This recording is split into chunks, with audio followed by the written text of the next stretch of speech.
We should talk about the other trailer that dropped for a big movie that's coming, obviously, in February of 2025. Captain America Brave New World dropped its very first trailer. This is a movie we've been talking about and anticipating for a long time now. It was first announced in 2021 after the conclusion of The Falcon and the Winter Soldier on Disney Plus. There's been many reshoots. There's been much speculation about this movie, a lot of shifts in release dates, all sorts of things. But now we finally have our first look at it. I incorrectly predicted that they were going to drop this at Comic-Con without thinking and remembering, oh, yeah, they actually have a movie coming out and they want to attach this trailer to Deadpool and Wolverine. So people can see what their next project is. So it makes a lot of sense that they did drop it a few weeks early before Comic-Con. But what did you think about what we saw in the Captain America Brave New World trailer? It was good, man, because it was so. I think it surprised a lot of us about the direction that the trailer took. Like the kind of, it was almost like Thriller. They used kind of like the Thriller noises, the Thriller horror film noises in it. You're like, wait, what is this again? And the way it was cutting, I think I just wasn't prepared for what we seen in that trailer. I am glad to see we are kind of getting down into the political nature of all of this, and a lot of the stuff that you see in the trailer is like stuff and remnants that you've heard from people who have already seen the trailer from, I forgot what event it was earlier in the year that they showed this at. I'm trying to remember, but they were like kind of giving descriptions about the trailer. I was like, oh yeah, I remember hearing about that. CinemaCon, yeah, that's probably exactly what it was. They were like, here's Harrison Ford, and they kind of make a joke about Thaddeus Ross not being here, or him being a new Thaddeus Ross and all of that. I was like, oh yeah, these beats are definitely online what I've heard before, but it's a fine trailer, man. I like the length of it. I like how the intensity they kind of get to it. I like them showing their cards. They're like, y'all know Red Hulk in this movie, right? You know what I'm saying? Like they just kind of get to it. They don't gotta, you don't have to beat around the bush. And then the thing I'm excited for the most is they are kind of bringing up Isaiah Bradley stuff. That's the stuff that we talked about in lengths when we were talking about Falcon and the Winter Soldier, that I was like, dang, that should be the show. You know what I'm saying? And instead it looks like they are turning some of that stuff and using some of that energy for the movie. So I'm really excited about that, man. So yeah, it looks fine for now. I'm pretty impressed with what they have. And yeah, just has to come out at this point to see if it's going to hold up. I think to what this trailer is trying to promise us. I think they got some stuff here, but now they got to deliver.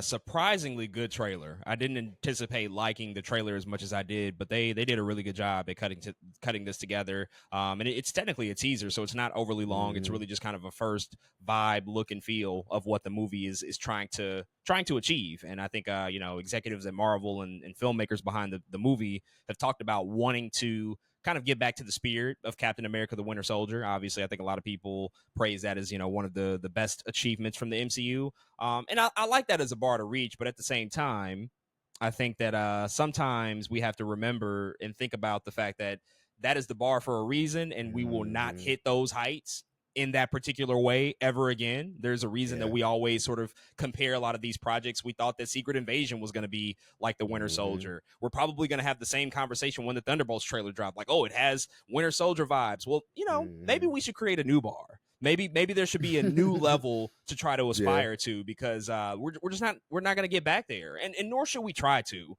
This should maybe call back to some of those things, absolutely, especially if it worked, but it does have to feel completely original and different. But everything that we saw in the trailer, I thought was pretty good stuff.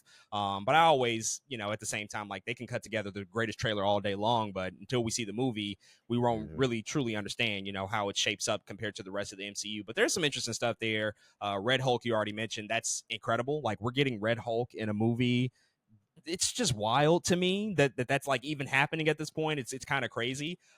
We also saw a lot of Giancarlo Esposito, who was just recently added to this movie, like just a couple of months ago, and they were doing more reshoots. I mean, it's so interesting, the development of this film, because they basically shot a movie and I guess determined that it didn't work, and they kind of had to shoot an entirely new movie. That's what it really feels like, because this budget, it's like almost $400 million reportedly. I think it's like between 350 and 375, which kind of reinforces the idea that they just kind of had to make another movie, because I guess that first one wasn't coming together for them. But a ton of him in this trailer, a ton of looks at him. There's speculation that his character is George Washington Bridge, but he's come out and said that nobody's correctly guessed it so far. I don't know who he could possibly be if it's not that character. Do you think that it might be a possibility that they could perhaps switch it up and make him the Red Hulk instead of Thunderbolt Ross, because I know that there's like still kind of the jury out there as to whether Harrison Ford is going to actually be Red Hulk or not. Do you think that that could be like a potential swerve that they introduce? And if there's not a character already in mind, like I don't know who else he could really be, you know, within the context of the story that they're trying to tell. Yeah, especially if he's denying GW Bridge, because he kind of, I don't know, everything he's doing is definitely GW Bridge ish in the trailer. Everything that, I mean, he's literally a black dude with gray hair. You know what I'm saying? I'm like, yeah, GW Bridge makes sense to me. But if he says that's wrong, I do really like the idea of that swerve though, you know, because that there's a couple of reasons why they won't show. They only showed the Red Hulk in the, you know, the shield scene, him throwing down the shield, but we don't see no face. Mm-hmm. There could be two reasons. One, it might not be finished. I mean, clearly in the trailer, it's just not finished. Like, it doesn't look fantastic yet. You know what I'm saying? It doesn't look that good yet. But also, what if that's because it is somebody like Giancarlo? I think that's that would be a pretty tight swerve. Ain't gonna lie to you. If this dude is the Red Hulk, I would be like, whoa.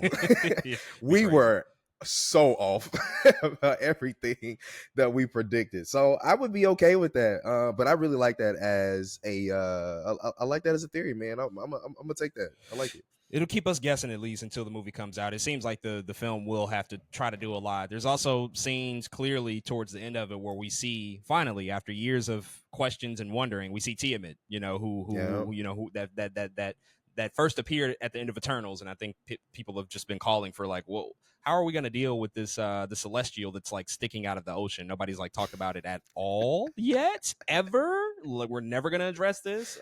Besides like a throwaway joke in She-Hulk. It seems like we're going to get down to business and really deal with like the fact that there's a giant fucking celestial head in the middle of the ocean. And so interested to see what that movie shapes up to be, but can't wait for Captain America Brave New World. That'll be dropping Valentine's Day 2025. But folks,